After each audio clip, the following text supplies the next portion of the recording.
Finally 2025ஓட கிளைமேக்ஸ்க்கு வந்தாச்சு.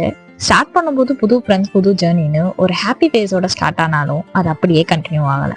Some other ரீசன்ஸ்னால ஜாப்பை குவிட் பண்ணிட்டு நியூ கம்பெனியில் ஜாயின் பண்ணேன். பட் அங்கே ஜாயின் பண்ணதுக்கு அப்புறம் தான் தெரிஞ்சிச்சு, சுற்றி அவ்வளோ பேர் இருந்தாலும் I feel same alone. Passion சொல்லிட்டு ஸ்டார்ட் பண்ண விஷயத்தையும் கரெக்டாக கண்டினியூ பண்ண முடியல. Sometime depression, many time over திங்கிங்னு உண்மையாவே கரெக்டான பாத்துல தான் போயிட்டு இருக்கியா இல்ல கரெக்டு தான் சொல்லிட்டு ஒன்னு நீ ஏமாத்திக்கிறியான்னு எனக்குள்ள ஒரு கொஸ்டின் வர ஸ்டார்ட் ஆச்சு. அண்ட் இந்த கொஸ்டினுக்கான ஆன்சரை சர்ச் பண்ணதான் என்ன நானே இன்னும் அதிகமா அலோன் ஆக்கிக்கிட்டேன்.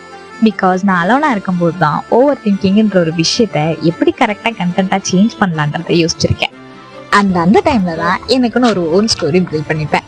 யாரையும் ஹர்ட் பண்ணாமலும் யாரையும் மிஸ் பண்ணாமலும் அதே சமயத்துல எனக்காக என்ன நடந்தாலும் எல்லா சுச்சுவேஷன்லையும் என் கூட இருக்கிற ஒரு ஃப்ரெண்டையும் நான் ஃபைண்ட் பண்ணேன்.